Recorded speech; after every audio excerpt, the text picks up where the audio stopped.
Hello hi అన్న, నమస్తే అన్న. నారా లోకేష్ అన్న, చాలా ధన్యవాదాలు అన్న. మీకు మీ తరపు నుండి నాకు చెప్పిన కోసం నా బాధ చేసుకొని మీరు నాకు హెల్ప్ చేశారు. నేను క్షేమంగా ఇంటికి చేరుకున్నాను, ఇంట్లో ఉన్నాను. చాలా థ్యాంక్స్ నారా లోకేష్ అన్న గారు మీకు.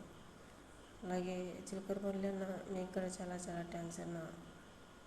చెప్తానే మీ టీం, మీ నారా లోకేష్ అన్న గారు చెప్తాను మీరు అందరూ స్పందించి సీరియస్గా తీసుకొని నన్ను ఇంటికి రప్పించారు. నేను క్షేమంగా ఇంటికి చేరాను.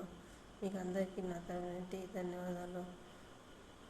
ఇలా నేను మాట్లాడుతున్నా మైముంది. ముఖ్యంగా నారా లోకేష్ అన్న గారికి నేను ఒకటి కోరుకుంటున్నా.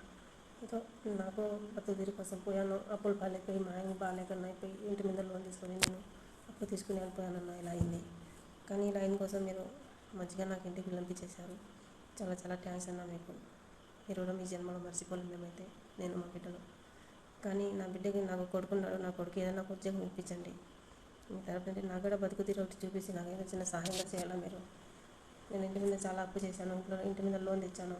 ఆ లోన్ తీసుకునేందుకు నేను కోర్టుకి వెళ్ళినది. అలాగే మా ఆయనకి బాగాలేదు, మా ఆయనకి చూపించుకొని మా ఇంటి మీద లోన్ తీసుకొని మా ఆయనకి చూపించాను. అప్పు తీసుకుని పోయి నాకు ఇలా అయింది. నాకు అయిన కోసం నా బాధ చూసి మీరు పిలిపించేశారు. మీకు చాలా థ్యాంక్స్ అన్న నారా లోకేష్ అన్న గారు.